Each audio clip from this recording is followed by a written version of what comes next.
Hi everyone, I'm Grace Daniel, and you're watching U.S. Crime Files. Welcome back. This week's report takes us across continents, from North America to Asia, Europe, and beyond, uncovering stories that are as shocking as they are sobering. These are cases involving international crime syndicates, brutal acts of violence, disturbing attacks caught on camera, and communities left reeling as justice struggles to catch up. Let's begin with one of the most dramatic international arrests in recent years, an arrest that brings an Olympic dream crashing down into a criminal nightmare. From Olympic athlete to global drug kingpin. Authorities from 3 countries, the United States, Mexico, and Canada, have confirmed the arrest of Ryan Wedding, a former Olympic snowboarder turned alleged international drug kingpin. Wedding, now 44 years old, was captured late on the night of January 22nd in Mexico City, ending a global manhunt that had stretched on for more than a decade. He, once celebrated as a Canadian athlete who competed in the 2002 Winter Olympics in Salt Lake City, Wedding finished 24th in the men's giant parallel slalom. At the time, he was seen as a symbol of discipline, dedication, and national pride. But behind the scenes, prosecutors say a very different story was unfolding. According to court records and intelligence gathered over years, Wedding allegedly transformed himself from an athlete into the mastermind of a massive and extremely violent cocaine trafficking operation, one of the largest ever uncovered involving a Canadian national.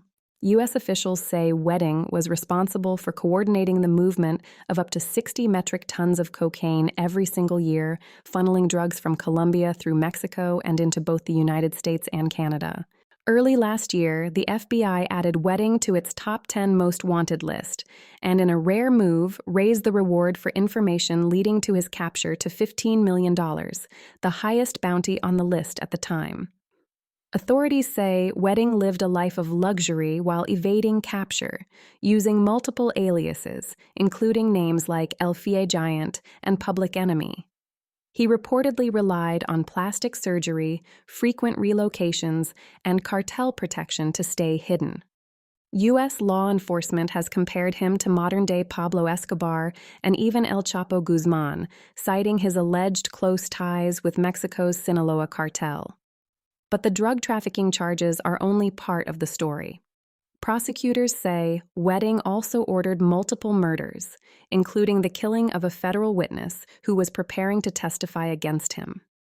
One of the murders allegedly took place inside a restaurant in Medellin, Colombia, in broad daylight. Last year, Mexican authorities seized millions of dollars in assets tied to Wedding, including luxury vehicles, high-end artwork, and properties. His second-in-command, Andrew Clark, was arrested in Mexico in October and later extradited to the United States. So far, at least 36 people connected to Wedding's criminal network have been arrested, with investigators confirming that several suspects are still at large.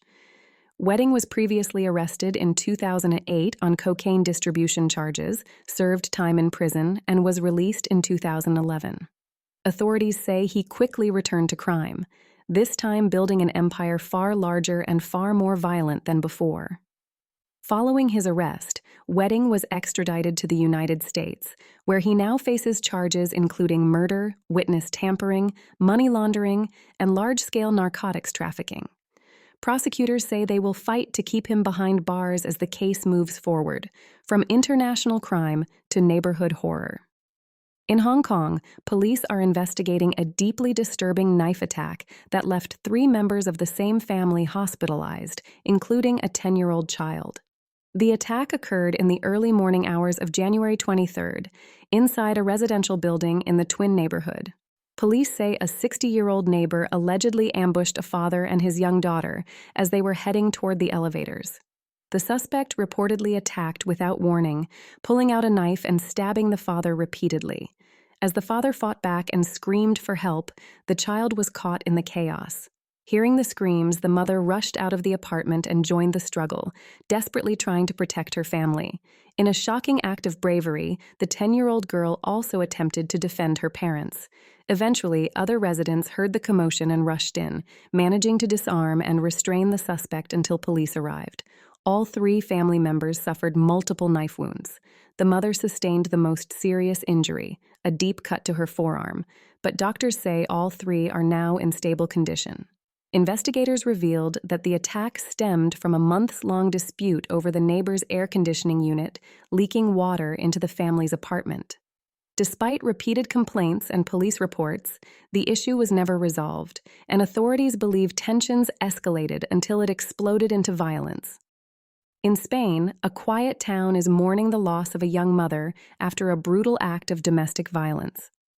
On January 24th, Victoria Hart, a 33-year-old British woman, was found bleeding inside her home in Alhaurín el Grande, Malaga, after neighbors heard screams and called emergency services. Despite paramedics' efforts, Victoria was pronounced dead at the scene. Her 3 young children were inside the home during the attack. Terrified, they managed to flee to a nearby garden, where neighbors found them and called for help. Police say the suspect, Victoria's ex-partner, later surrendered near a prison. He reportedly told officers he had lost his mind. Authorities confirmed that the couple had been in the process of separating and that restraining orders were already in place against the suspect. Despite this, he allegedly continued to harass Victoria. Spanish officials condemned the killing as a severe case of gender-based violence, declaring an official day of mourning. Tributes poured in from across the community, with friends remembering Victoria as a loving mother, a kind soul, and someone who deserved protection that came too late. In southern India, police have arrested a 34-year-old woman accused of orchestrating one of the most chilling attacks in recent memory. The victim, an assistant professor and medical doctor, was riding her scooter when 2 people on a motorcycle allegedly forced her off the road in what appeared to be a staged accident. As she lay injured, 2 women posing as Good Samaritans approached her, offering help. Instead, police say they injected her with a syringe containing HIV-infected blood. The primary suspect, Bichapali Vasundara, allegedly held a grudge against the victim over a past relationship involving the victim's husband. Investigators say the group obtained infected blood from a hospital with help from medical staff. 4 suspects have now been arrested, including relatives of a nurse believed to be involved. Medical tests are ongoing to determine the full impact on the victim, while police continue to investigate how such a horrifying crime was planned and carried out. In Bangkok, Thailand, outrage erupted after a disturbing video surfaced online. Police say 3 boys, aged 11, 12, and 15, allegedly set a homeless man on fire and recorded the attack for social media. The victim, a 51-year-old man known as Mr. Kai, was sleeping under a bridge when he was doused with gasoline and set ablaze. Miraculously, he survived, but suffered painful injuries. Mr. K told investigators that the boys had harassed him repeatedly before the attack. The video spread rapidly online, triggering public fury and renewed concerns over youth violence, lack of accountability, and social media-driven cruelty. Police are considering attempted murder charges, despite the suspects being minors. In South Korea, a man in his 20s caused chaos after driving several miles the wrong way on a highway while under the influence of marijuana. The incident occurred on January 20th, resulting in multiple crashes involving 3 vehicles. 6 people suffered minor injuries. Police eventually stopped the suspect using a tunnel blocking system. Tests showed no alcohol, but marijuana was found in the car. The driver admitted to drug use and now faces multiple charges, including DUI and hit-and-run causing injury.